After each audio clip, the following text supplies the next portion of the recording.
यमुनानगर के शादीपुर स्थित गुरुकुल में आयोजित उपनयन संस्कार कार्यक्रम में यमुनानगर कुरुक्षेत्र सांसद नायब सिंह सैनी और गुजरात के राज्यपाल के ओएसडी राजेंद्र विद्यालंकार ने भाग लिया। विद्यालंकार ने जहां गुरुकुल शिक्षा पद्धति और भारतीय संस्कृति के संबंध में विचार व्यक्त किए, वहीं सांसद नायब सैनी ने सनातन का गुणगान करते हुए कहा कि भारतीय शिक्षा पद्धति दुनिया की सर्वश्रेष्ठ पद्धति है तथा सनातन धर्म सबसे प्राचीन और वैज्ञानिक है। लेकिन कुछ राजनीतिक लोग सनातन को समाप्त करने की बात करते हैं, जबकि सनातन अजर और अमर है। सांसद ने कहा कि कांग्रेस ने भ्रष्टाचार के सिवा कुछ नहीं किया तथा देश को विकास की गति की बजाय विनाश की ओर ही लेकर देश में लंबे समय तक शासन किया, लेकिन लोग उनकी सच्चाई जान चुके हैं। देश के लिए, देश के 140 करोड़ लोगों के लिए ये गर्व की बात है कि आज भारत G20 की अध्यक्षता कर रहा है और हमारे देश के यशस्वी प्रधानमंत्री, दुनिया के नेता आदरणीय नरेंद्र मोदी जी के नेतृत्व में इस G20 का एक बड़ा, देश को भी दुनिया को भी इसका बड़ा लाभ मिलने वाला है। आदरणीय प्रधानमंत्री जी ने जो इसकी थीम दी है कि one earth, one family, one future, और उसको लेकर के इसका बड़ा लाभ पूरी दुनिया को मिलने वाला है। और जो भी बातें यहाँ पर हुई हैं उन बातों से देश के अंदर एक बड़ी सकारात्मक सोच गई है और उससे देश को भी बड़ा लाभ मिलेगा, दुनिया को भी बड़ा लाभ मिलेगा जब हम एक प्लेटफॉर्म के ऊपर बैठ करके बातों को करेंगे। G20 की अध्यक्षता करना ये भारत के लिए अपने आप में एक गौरवान्वित ये पल है और देश का गौरव दुनिया के अंदर ऊंचा हुआ है इन आदरणीय नरेंद्र मोदी जी के नेतृत्व। देखिए, महात्मा गांधी जी ने एक शब्द कहा था जब देश आज़ाद हुआ था कि इस कांग्रेस पार्टी को समाप्त कर देना चाहिए, परंतु इन्होंने अपने स्वार्थ सिद्धि के लिए उन महान क्रांतिकारी वीरों की जिन्होंने कुर्बानियाँ दी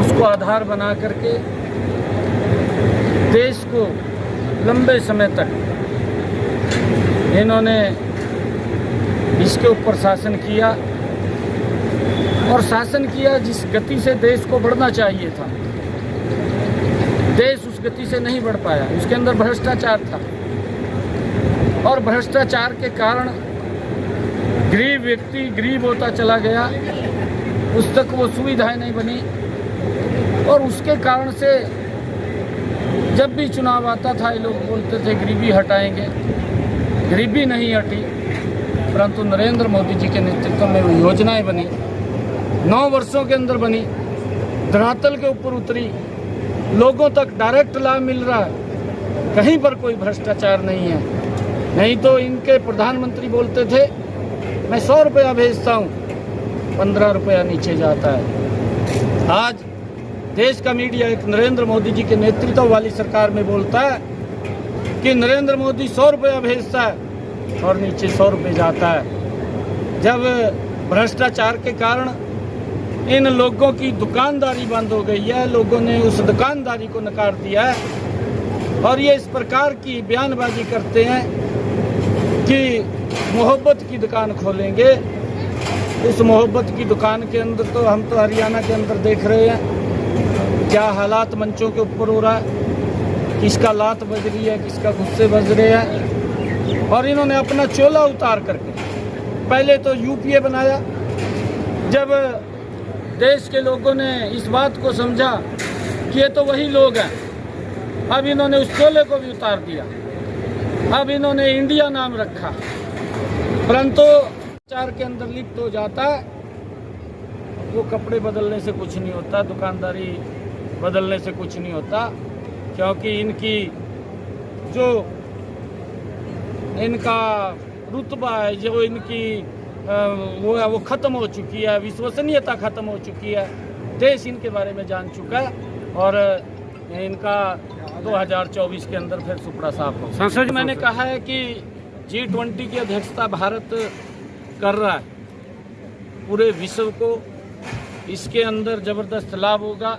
आदरणीय प्रधानमंत्री जी ने इसकी थीम भी यही रखी, मैंने जिसका जिक्र किया कि वन वर्ल्ड वन फ्यूचर और one earth one world one future, ये आदरणीय प्रधानमंत्री जी ने उस थीम को भी रखा है। आज ये मैं ये मानता हूँ कि उन लोगों को लोग इस प्रकार की बात कर रहे हैं, हमारी ये संस्कृति है, हमारे वो संस्कार हैं जो हमें पूर्वजों से मिले हैं और हम उसका संरक्षण कर रहे हैं, उसको संजो करके रखे हुए हैं, उसको आगे बढ़ा रहे हैं। आने वाली पीढ़ियों को वो संस्कार उनको मिले, उसको लेकर के काम कर रहे हैं। परंतु कुछ लोग जो एक भ्रष्टाचारी राजनीति को लेकर के जो उन्होंने अपने समय के अंदर राजनीति को भी बदनाम करने का काम किया है। अभी अगर उनके गठबंधन के अंदर आप लोग देखें,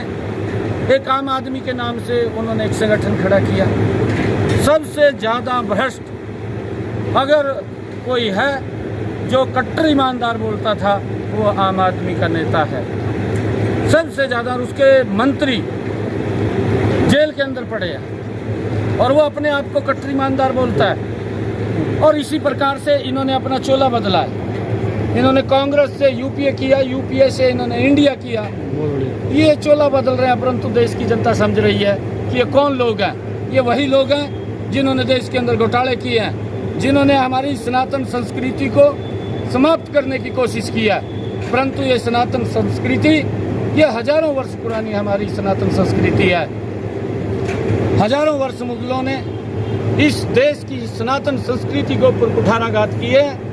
300 वर्ष तक अंग्रेजों ने इस सनातन संस्कृति को समाप्त करने के लिए कुठाराघात किए। परंतु ये सनातन संस्कृति, ये अजर है, ये अमर है, वो स्वयं ही खत्म हो जाएंगे। परंतु हमारी सनातन संस्कृति ये अजर अमर है, ये समाप्त नहीं हो सकती।